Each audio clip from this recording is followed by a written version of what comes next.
Hello, friends. My name, as usual, is host Eric, and I want to add, additionally, to what people said, I am the host talking to people, and I'm filled with Yuletide joy and cheer, of course.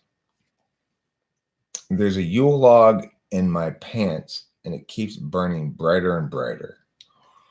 That's true, Jeebus. You didn't sign up for it. Sorry I didn't pass out a sign-up sheet, actually. Had I passed one out, you would have had the opportunity to sign up for it, but didn't have.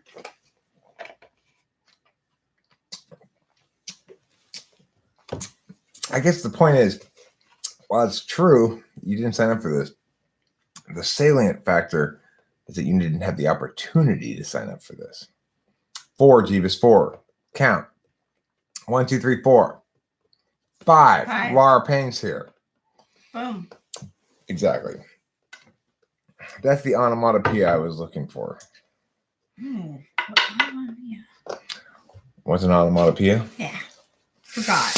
An onomatopoeia is a word that sounds like what it means. Like boom or thwack. I threw my shit down on the ground. And you made a thwack? Okay, maybe that's not a good word for that one. Ring? Like I'm thinking ring? Does that even sound like it? I don't know. Ring, yeah. Ring is an onomatopoeia. Correct. Thanks. I'm learning. I was confused for a second because I thought you were talking about ring. And the second thought, that was the second thing I thought. The first thing I thought was Ring, the video surveillance thing that we have here. Oh, that's so funny. Laura Payne, always the fifth wheel.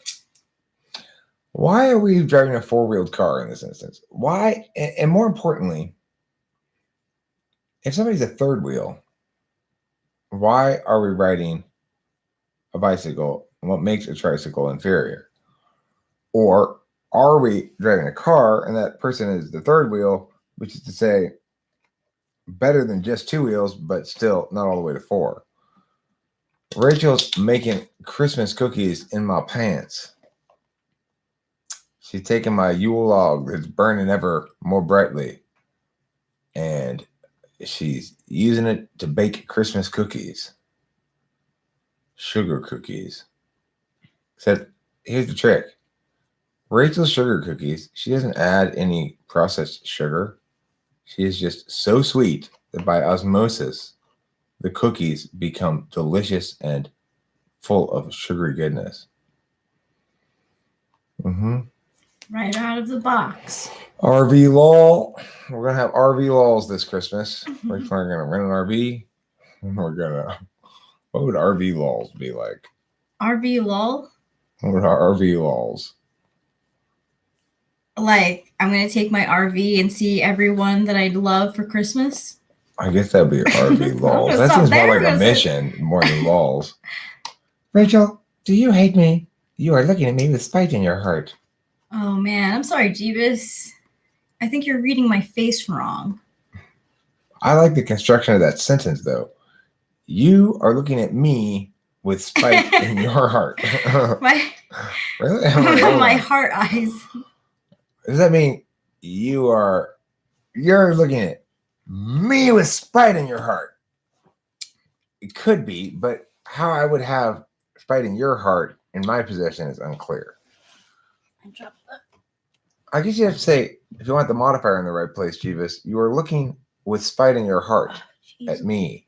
What you've done is you've split your infinitive, except it's not an infinitive. It's a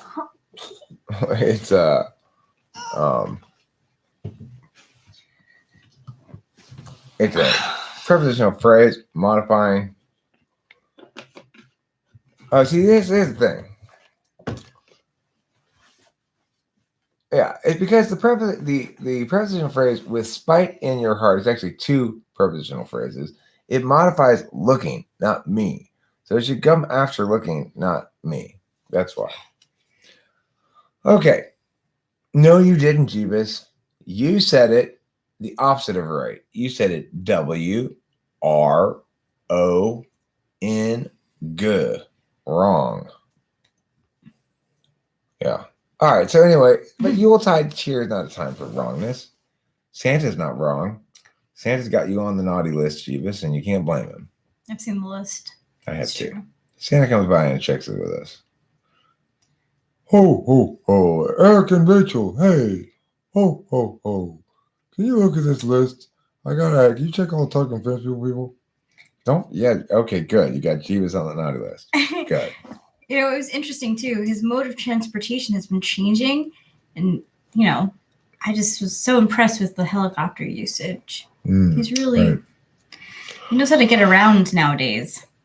Well, he's also got one of those stealth bombers. You know, those black planes that fly at like 36,000 feet, super No. fast. Can we not time me out today? Jeebus, I resent your using the royal we. That's cause enough right there for timeout. No royal we's. Royal we's are a timeoutable offense. What is Santa's type? Good question. Yeah, it is. Okay, well, he's got to be. He's got to be. I mean, he's got to be in the ESFJ. Yep. Why? Does the same thing every year. He likes cookies. He loves cookies, loves milk. Yep. So much so that he will eat it over and over and over again. Like, he stops at a shit ton of houses. Most of those houses, or a significant number of them, have cookies and milk at. He eats all those cookies and drinks all the milk at every single one of those houses. Do you want to be Mrs. Claus the night after Christmas in bed? No. It's just That's a lot. That's a lot of lactose right there. Mm-hmm. The whole North Pole is rumbling. After Christmas. And just like masks, I'm sure. Oh, was that me? Bowl full of jelly, they say. Yeah. How about Rudolph? What would Rudolph's type be? Well,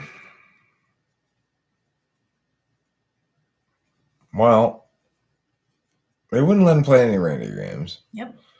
So we can conclude that he probably wasn't an INFJ or an ENFJ who would have successfully managed the social interactions better. Probably. Now, depending on Ooh. who was alpha in the reindeer hierarchy, ISFJ is more a possibility for being bullied thusly. They have a little bit less robust FE defenses in some sense. But I still would say probably not FE1-2 across the board being Rudolph, because they probably would have figured out a way to ingratiate themselves to somebody with social capital in the reindeer community. Additionally, it should be noted, I believe when Rudolph is bullied, he's a child, or is he already an adult? I think he's a little bit younger than the others. That's why it's like he's kind of the rookie. Okay, well, see, I don't think he is a child, so I think this is kind of a. He is. He's not. He's not a child. This is not a very good community in general that he's part of, because they seem to take pleasure in ostracizing and persecuting some members of their community. Yeah, it's true. Maybe he was the runt of the deers. I'm not sure. Maybe a teenager, but he's not a kid. Look, the only thing we know for sure is that he had one marked physiological difference from normal reindeer. Namely, not only was his nose had a different pigmentation, namely instead of the normal brown to black Rudolph reindeer nose, his was pigmented in a red shade, but it also had bioluminescence in it, so bright that it could pierce through the thickest of bogs with its illuminating power. And that kind of bioluminescence, but I'm thinking maybe he's not actually different. Maybe he's got some sort of nasal infection that is just basically taking over his whole nose, and it's just some sort of bioluminescent bacteria. And if they don't get it looked at soon, he'll probably go septic and die. So yeah, I hear you out. That's a very good scientific way of looking at Rudolph. So with that noted, Or what type is he? What type is he? Good point, Rachel. Thank you. You're welcome. All right. So here's the thing. I'm gonna go out on a bit of a limb here. ISTJ. I like that. I'm going ISTJ. Definitely bully susceptible, but additionally, perfectly okay with having his social or ontological even legitimacy contingent on his utility. Perfectly okay with not really getting his FE due. Now, look, all the reindeer are like, oh, great job, Rudolph. You saved the day with your bright nose. But is that what he really makes him happy? Probably not. It's probably the presumed inclusion in the community thereafter. Now, if he were FBTI, he'd be like, hey, y'all think I forgot about that shit? Yeah. Because fuck all y'all. That's a good point. And he leads the group. He does. He leads the sled. He does. One time, and he's perfect at it. Yeah. It's almost like he's been studying the coordinates and stuff. Well, see, that actually makes you think maybe INTJ being good at it right away. Except, here's the thing.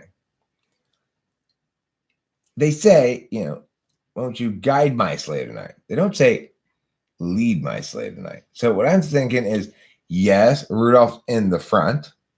Yes, he's shining his nose so bright through the dense fog to allow Santa to see. Now, my question is, first of all, well, what the fuck's above you at the North Pole that you're going to run into anyway? Just go up into this, just go up.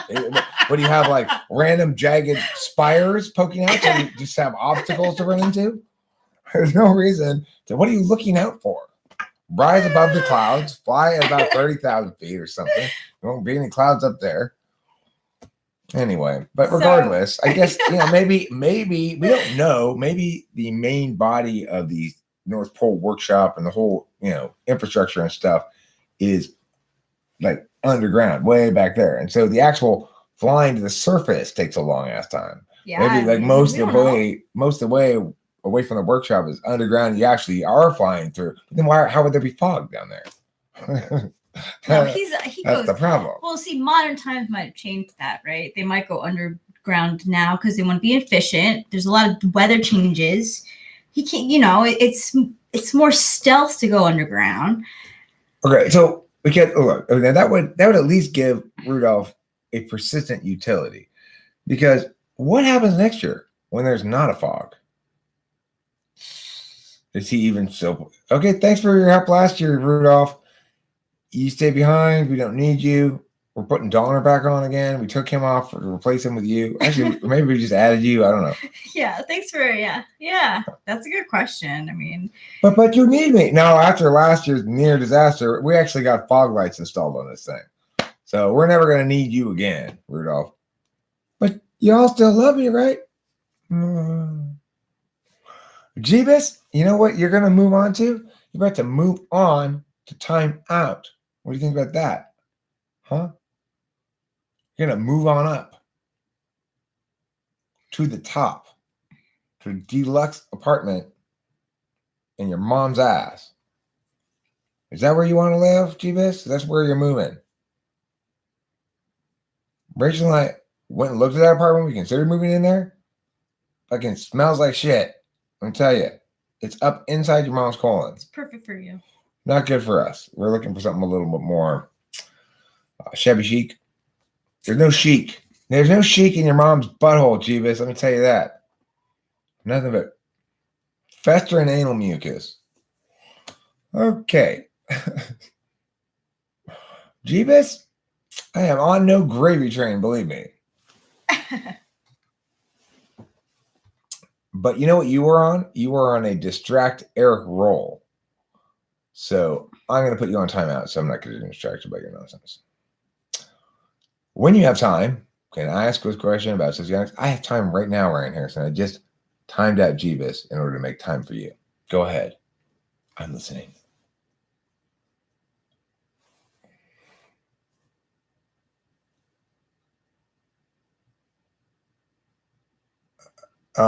Foxology, I'll answer your question in the interim.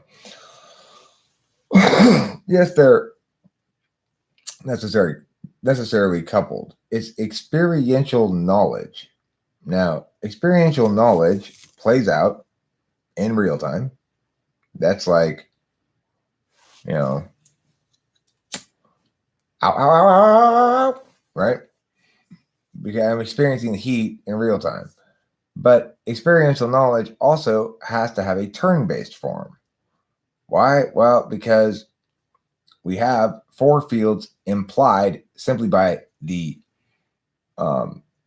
physics of being a body and object, a distinct object in space, and the metaphysics implied by having self-aware agency. Namely, there have to be four fields. There has to be the self, the body, that's a distinct object from things that are not you. There has to be the world of other distinct objects that are not you. There has to be a inside representation of the world. Namely, if I plan to go to dinner at 5:45 inside the house, then I have to both remember that I plan to do that. I have to know how to get there. I have to, a lot of things I have to do. That's experiential knowing, because what am I knowing about? My dad said to me earlier, let's push dinner back to 5:45.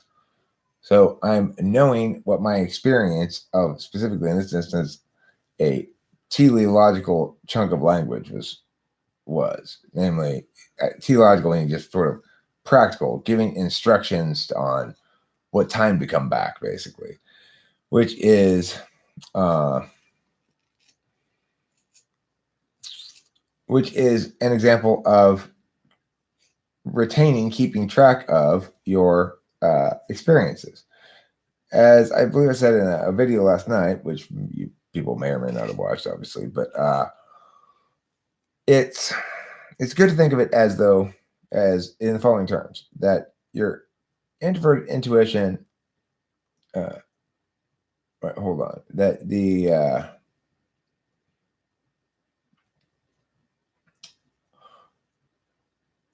that you've got functions. I don't remember how to put it now. I've lost what I was trying to remember. So the thing is, I'm trying to recall what my experience was last night when I ideated this idea out in the moment. So I was doing in that video last night, and in this video here, for example, much of the things I say in response to a cognitive function question are going to be drawn from knowledge that I have, quote unquote, about cognitive functions, but they're not going to be drawn from experience. So in other words, I don't have a very clear sense in my own head of, here are my catalog of answers. Now I'm just waiting for somebody to ask one of those questions, and then I'll give the appropriate answer from the catalog.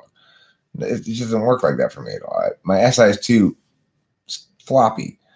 And so as a consequence, what I do recall is the NI takeaway, if I remember it. And if I don't, then I'm trying to sort of reach back for the experience. In other words, the ideation, the experience of saying the ideation out loud in the previous video, which in this instance, my SI failed me. Why do some types not transfer into their socionics types? Or at least sometimes don't. All right. So all introverted types in socionics are reversed on the P and the J. The reason for this is because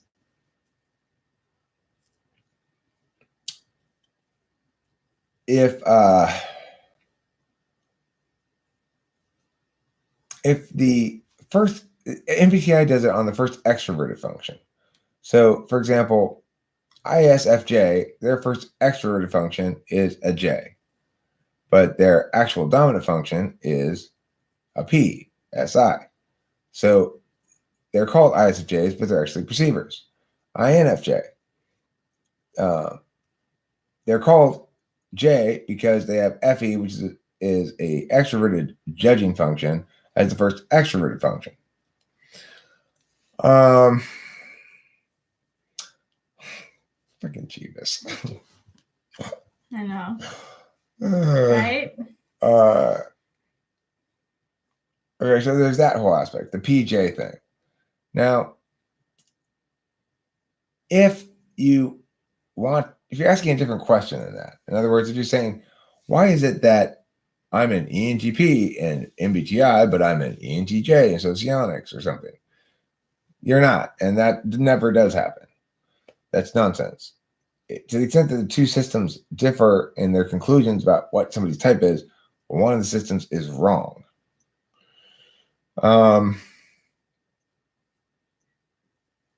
Why did every NI tool user give long-winded answers with an example from the past, like Jordan Peterson? I don't think they do give long-winded answers with an example from the past. I think they give long-winded answers with an NI story. Go ahead, Rachel. No, I was just gonna. Were you done with that? Yeah, go. Oh, I was just gonna say that Hambone, I'm with you.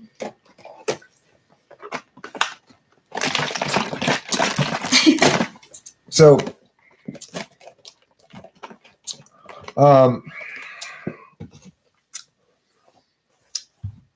NI tool users may indeed give long-winded answers, such as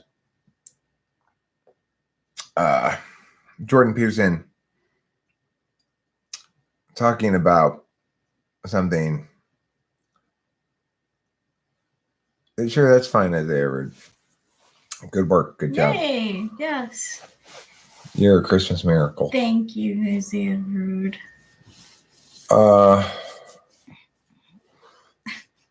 So, like, if you were to ask Jordan Peterson a question about, let's say, well, why is it that people have this availability bias or availability heuristic or whatever, which basically says you draw conclusions about large-scale trends and patterns based on the data in front of you. And so, for example, if you are paying a lot of attention to the sport of cheerleading all of a sudden because your daughter got into cheerleading, it's highly likely that within a year or two, you're going to conclude that interest in cheerleading is booming. Even though it may not be at all. But because you've gone from experiencing very few hits on your sort of attentional field regarding cheerleading to ramping up in terms of frequency of hits on your attentional field quite a bit.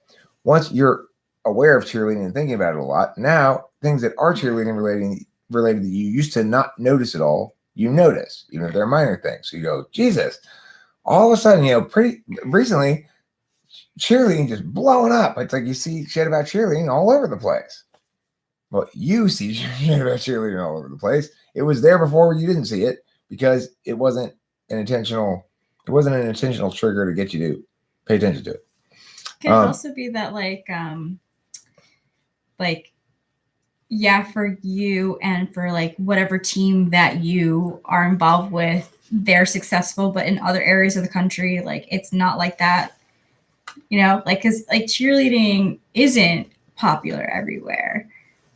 But that could be possible too. I mean, sure, that's another version of the same idea, right? It's like it is popular in your local thing, in your local area, it gets popular. You assume it's gotten popular everywhere, but it's actually just popular in your local area. That's another variation of the same phenomenon.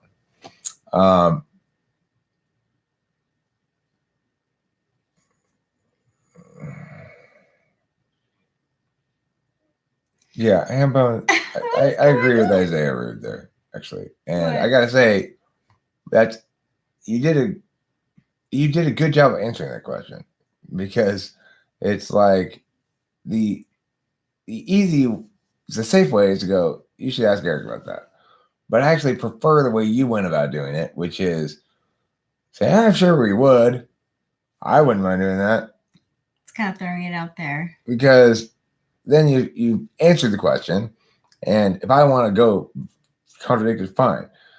But then the ball's in my court. But regardless, I don't have to then answer a question like that. So it's like when you answer questions like that with some sort of answer, qualifying it slightly, it's much better than not answering it. Okay. Cunning typist. No,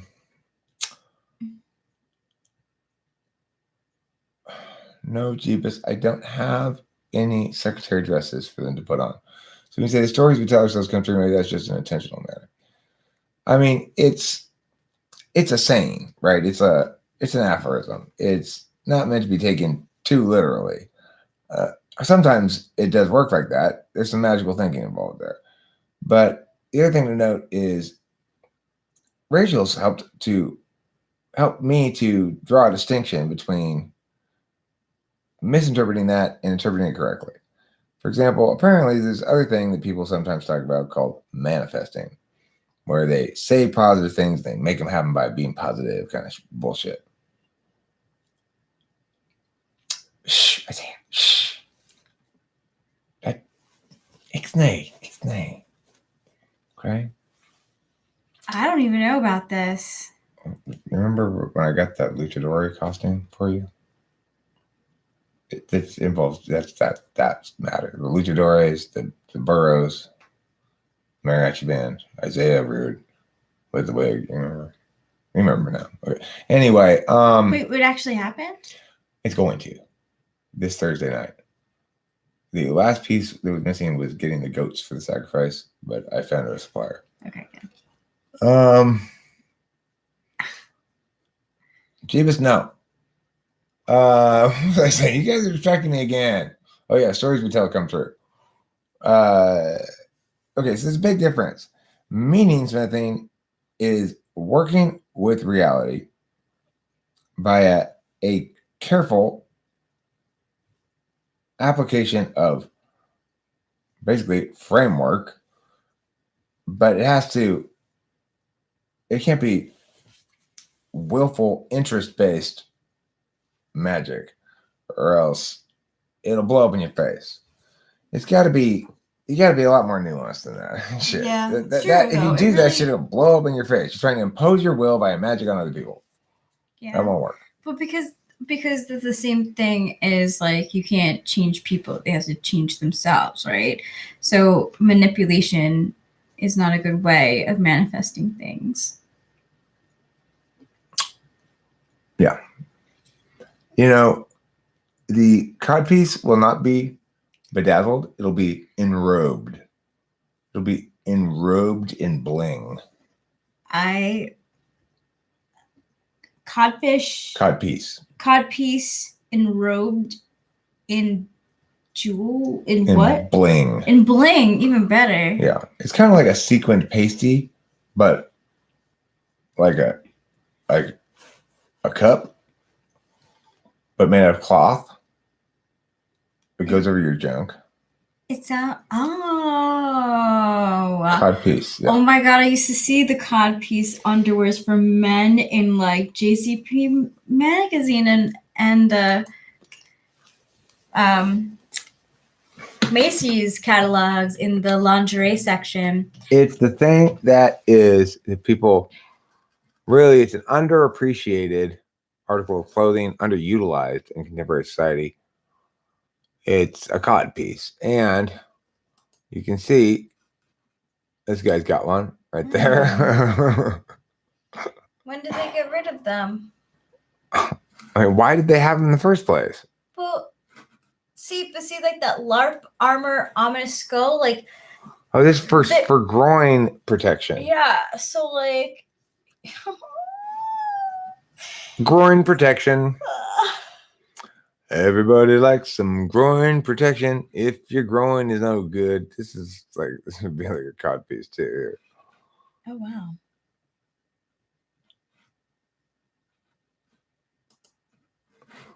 A brief and delightfully awkward history of the cod piece. Campbell, and I'm real impressed that you brought up this article of clothing that I never heard of before. Education.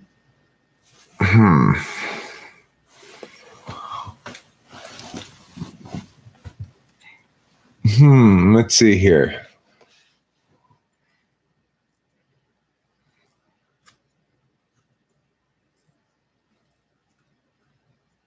So the cod piece started out as a scrap of fabric used for modesty.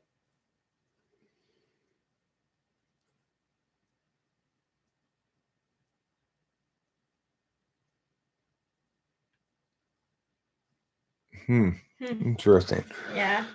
We've got to go in now. Oh. We've got to go have dinner. We have empowered the women, but no longer. We shall protect our groins. My groins are fine. The only thing that keeps my groins fine is Rachel's attention to them. I do that. Good night, sweethearts. It's time to go. Eat some And cheese. eat some cheese. This is